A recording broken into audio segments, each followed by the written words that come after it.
இயற்கையோடு இணைந்த மனித வாழ்க்கை 2040 பிறகு நம்ம வாழப்போகிற அந்த உலகம், அந்த வாழ்க்கை, அங்கே அதற்கான வடிவமைப்பு, ஒரு ஊர் எப்படி இருக்கணும் அதற்கான வடிவமைப்பு, அதில் வந்து நான் இப்போ ஈடுபட்டுக்கிட்டு இருக்கேன்.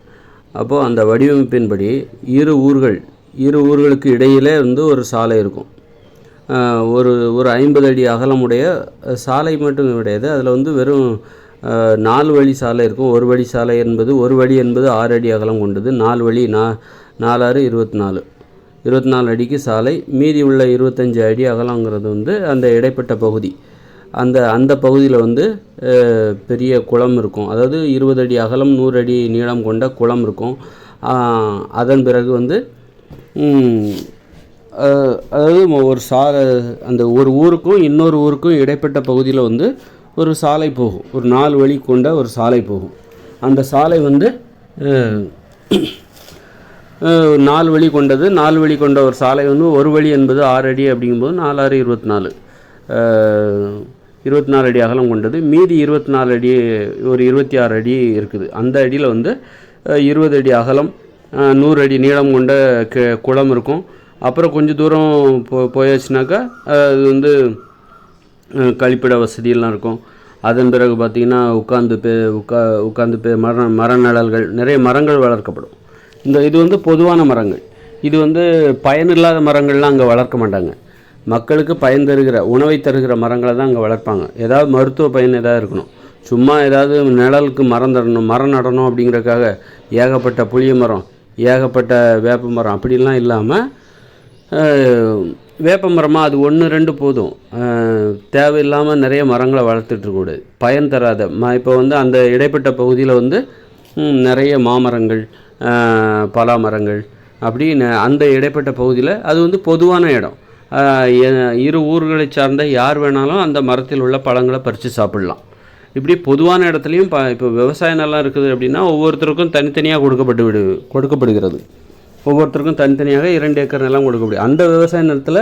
அந்த விவசாய நிலத்துக்கு யார் உரிமையாளரோ அவர் தான் போய் உணவை பறித்து கொள்ள வேண்டுமே தவிர வேறு யாரும் அதை பெற முடியாது. ஆனால் வந்து ஒரு பொதுவான இடம் இருக்குல்ல, இரு ஊர்களுக்கு இடையே உள்ள ஒரு பொதுவான சாலைகளில் நிறைய இடைவெளி இருக்கும். அதான் சொல்கிறோம்ல, ஒரு இரு ஊர்களுக்கு இடைப்பட்ட பகுதி அது ஒரு சாலை போல் நீண்டு போயிட்டே இருக்கும்.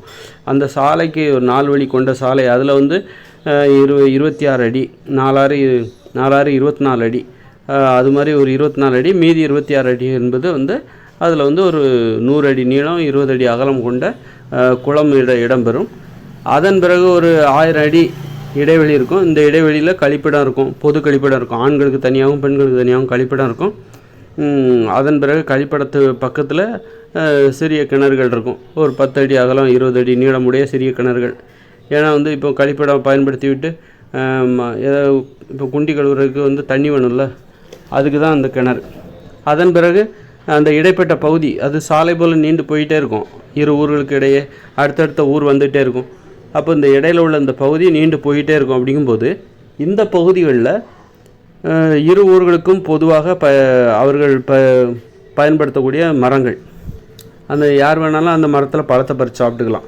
அதில் பலா மரங்கள் இடம்பெறும், மாமரங்கள் இடம்பெறும், அன்னாசி மரம், ஆரஞ்சு மரம், ஆப்பிள் மரம், இப்படி வந்து பழங்களை தருகிற மரங்கள் இது இந்த பகுதியில் இருக்கும்.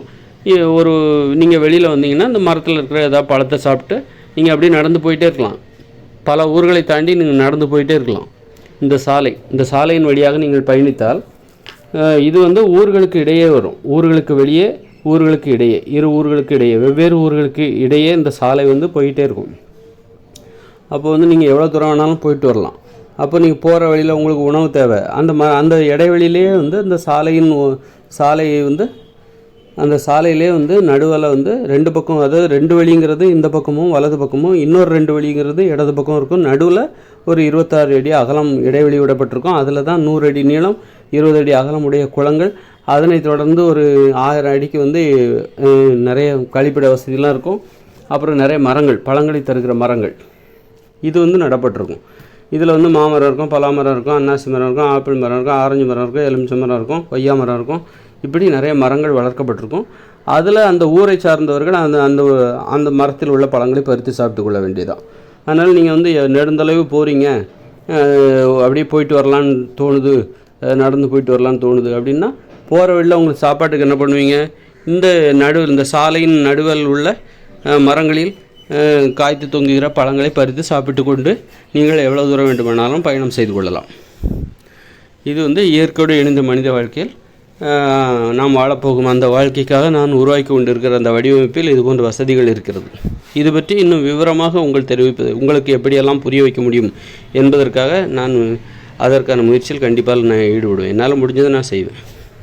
அது மாதிரி ஒரு ஊருக்குள்ளே 30 தெரு இருக்கும். ஒரு தெருவுக்கு அடுத்தால் இன்னொரு தெரு ஆரம்பிக்குது அப்படின்னா அதுக்கு இடையில் ஒரு சாலை போகும். அந்த சாலை இருவழிப்பாதை கொண்ட சாலையாக இருக்கும். ஒரு புறம் இடதுபுறம் ஒரு வழி இருக்கும், வலதுபுறம் ஒரு வழி இருக்கும், நடுவில் இடைவெளி இருக்கும். அந்த இடைவெளியில் 20 அடி நீளம் 10 அடி அகலம் கொண்ட கிணறுகள் இருக்கும் ஒரு குறிப்பிட்ட இடைவெளிக்கு ஒரு முறை. அப்புறம் அதில் கழிப்பிட வசதியெல்லாம் இருக்கும். அப்புறம் குறிப்பிட்ட இடைவெளியில் நிறைய மரங்கள் வளர்க்கப்பட்டிருக்கும். இரு தெருவை சார்ந்தவர்கள் இந்த பகுதியில் உள்ள மரங்களில் உள்ள பழங்களை பறித்து சாப்பிடலாம். இது பொதுவான இடங்களில் உள்ள மரங்கள்.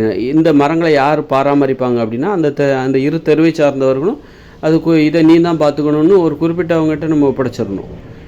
இதை நீ தான் பார்த்துக்கணும், நீங்கள் தான் தண்ணி ஊற்றணும் இதுக்கெல்லாம் அப்படின்னு சொல்லிட்டு குறிப்பிட்டவங்கக்கிட்ட நம்ம அந்த பணியை ஒப்படைத்து விட்டு அதை பராமரிக்க வேண்டியது அவர்களுடைய பொறுப்பு.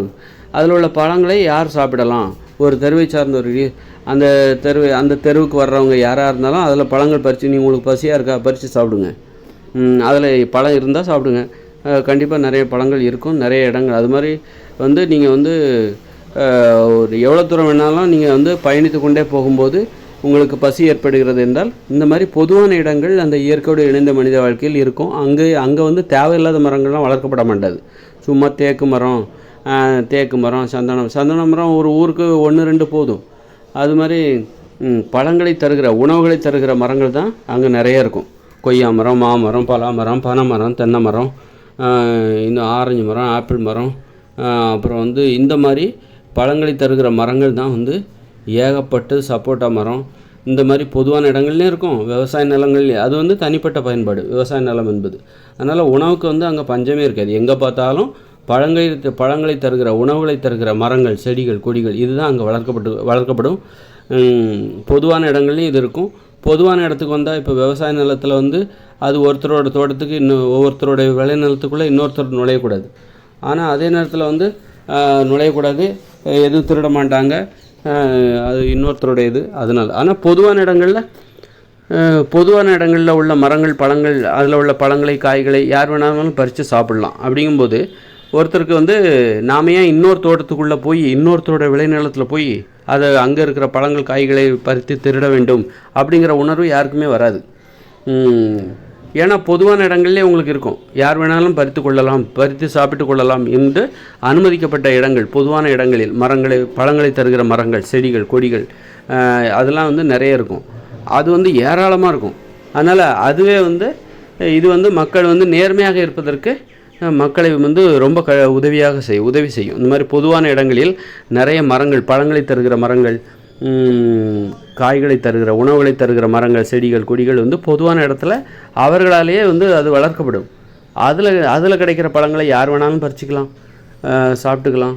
அப்படிங்கும்போது மக்கள் நேர்மையாக இருப்பாங்க. இன்னொருத்தரோட விளைநிலத்தில் போய் அவங்க தனிப்பட்ட பயன்பாட்டுக்காக வளர்க்கப்படுகிற விவசாய நிலத்தில் உள்ள உணவுகளை, பழங்களை, காய்கறிகளை பறித்து யாரும் சாப்பிடணும்னு நினைக்க மாட்டாங்க.